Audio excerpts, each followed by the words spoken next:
Bienvenue dans Star Fox Analytics, le podcast au cœur de vos décisions. Aujourd'hui, on plonge dans une analyse assez poussée du tagging server-side, le balisage côté serveur donc. On voit bien les défis qui montent avec les navigateurs, la réglementation sur la vie privée. C'est un point qui ressortait pas mal des infos qu'on a préparées. Alors l'idée, c'est de décortiquer ce concept, voir les différences avec le bon vieux client-side et surtout évaluer les avantages concrets. Maîtrise des données, perfs web, on va regarder tout ça de près. Allons-y. Pour commencer, le tagging server-side, qu'est-ce que c'est exactement? En gros, si on simplifie, au lieu d'avoir plein de scripts, vous savez, les balises marketing et analytics qui tournent direct dans le navigateur du visiteur, ce qu'on appelle le client-side, quoi. Eh bien là, on déplace l'exécution sur un serveur intermédiaire. Imaginez un conteneur Google Tag Manager, mais hébergé sur votre propre serveur, ou un serveur cloud. C'est quand même une rupture par rapport au client-side qui, c'est vrai, alourdit les pages et puis dépend beaucoup de ces fameux cookies tiers de plus en plus bloqués. C'est ça. La distinction, elle est vraiment cruciale. Le changement fondamental, il est dans le flux d'informations. En server-side, le navigateur, lui, il envoie une seule requête ou très peu au serveur web du site. Ce serveur web relaie ensuite l'info à ce serveur de tagging intermédiaire et c'est là en fait que ça se passe. La requête brute, elle est transformée, on la découpe en événements structurés, disons en ajout panier, une vue produit, voilà, et ces événements sont traités, parfois enrichis, avant d'être envoyés aux différentes plateformes partenaires, Google Analytics, Facebook Ads, Criteo, etc. Ce qui est, je trouve, fascinant, et ça ressort bien des documents, c'est cette capacité de contrôle, de traitement centralisé. Ah, et un point essentiel, rappelé partout, ça ne change absolument rien à l'obligation d'avoir le consentement de l'utilisateur, bien sûr. La base légale reste la même. Tout à fait. Et c'est là que les bénéfices deviennent vraiment intéressants. D'après ce qu'on a lu, le premier, souvent cité, c'est cette récupération de données. On parle parfois de jusqu'à 30% de données en plus. C'est ça? C'est ça. Comment ça s'explique? Oui, c'est un chiffre qui revient. L'explication principale, c'est qu'on limite l'impact des blocages côté client, je pense aux mécanismes comme l'ITP de Safari, ou certains bloqueurs de pub qui agissent directement dans le navigateur. Comme on centralise la collecte via un point d'entrée unique sur un serveur qu'on maîtrise, souvent via un sous-domaine propre, eh bien, le flux de données devient moins facile à bloquer pour ces outils basés sur le navigateur.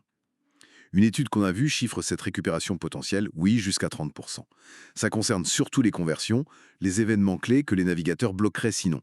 Et la conséquence directe, c'est une vision plus complète du parcours client, forcément. Donc des algos pubs plus fiables, des modèles d'attribution plus justes. Exactement. Et on peut même, comme c'était mentionné, enrichir ces données serveurs avant de les envoyer, pour affiner le ciblage ou l'analyse. D'accord. Au-delà de la quantité de données, on a aussi vu pas mal de choses sur la performance web. C'est logique. Moins de scripts dans le navigateur, ça doit aller plus vite, non? Absolument. Réduire ce qu'on appelle le poids JavaScript côté client, ça a un impact direct, oui, sur le temps de chargement, sur l'interactivité du site. C'est tout bénéfice pour l'expérience utilisateur, c'est clair. Moins d'attente, navigation plus fluide. Et pour le SEO aussi, j'imagine? Google aime bien les sites rapides. Tout à fait, c'est un signal positif pour le référencement. D'ailleurs, une des analyses citait un e-commerçant qui avait gagné presque 15% sur son temps de chargement mobile après le passage au server-side, principalement grâce à cette réduction des scripts tiers. Et il y a un autre point, la qualité des données. Comme l'environnement serveur est stable, constant, les données collectées sont plus cohérentes, moins sujettes aux aléas des navigateurs, des extensions, des appareils. Ok, donc si on résume un peu tout ça, les implications pratiques pour la gestion au quotidien, c'est surtout un contrôle accru. Exactement. Le mot-clé, c'est contrôle, à plusieurs niveaux. D'abord sur les données elles-mêmes. On choisit ce qu'on envoie, à qui on l'envoie. On peut filtrer, anonymiser, pseudonymiser des infos sensibles avant qu'elles quittent notre infrastructure. C'est important. Ensuite, contrôle sur le code. On évite que des scripts tiers s'exécutent de façon un peu opaque sur le site. Moins de risques de sécurité, de collecte non voulue. Et enfin, la gestion des balises est centralisée. C'est plus simple. Plutôt que gérer des dizaines de bouts de code partout, beaucoup se configurent au niveau du conteneur serveur. C'est clair sur les avantages, mais un des articles soulevait quand même le coût et la complexité. mettre en place et maintenir ces serveurs, c'est pas forcément simple ni gratuit. Non, c'est vrai, c'est un point valide et souvent mentionné. Le server-side, ça ajoute une couche technique, clairement. Il faut prévoir, configurer, maintenir cette infrastructure serveur, que ce soit via des solutions cloud managées comme Google Cloud ou d'autres, ou en interne. Et ça représente un coût récurrent, l'hébergement, le trafic sortant, et ça demande des compétences techniques spécifiques, un peu entre le marketing et l'IT souvent. Ce que disent les retours d'expérience, c'est que le ROI, le retour sur investissement, doit être bien évalué. Il faut comparer les bénéfices attendus, meilleure collecte, perf, conformité, avec ses coûts et cette complexité en plus. Ce n'est pas une solution plug and play, hein, comme le tagging client-side pouvait l'être à ses débuts. Très bien. Donc oui, meilleure collecte, meilleure perf, plus de contrôle, mais attention aux coûts et à la complexité anticipée. C'est précisément ça. Et cette centralisation, ce contrôle renforcé, ça soulève une question de fond, qui était d'ailleurs dans plusieurs documents et qui est intéressante pour la suite.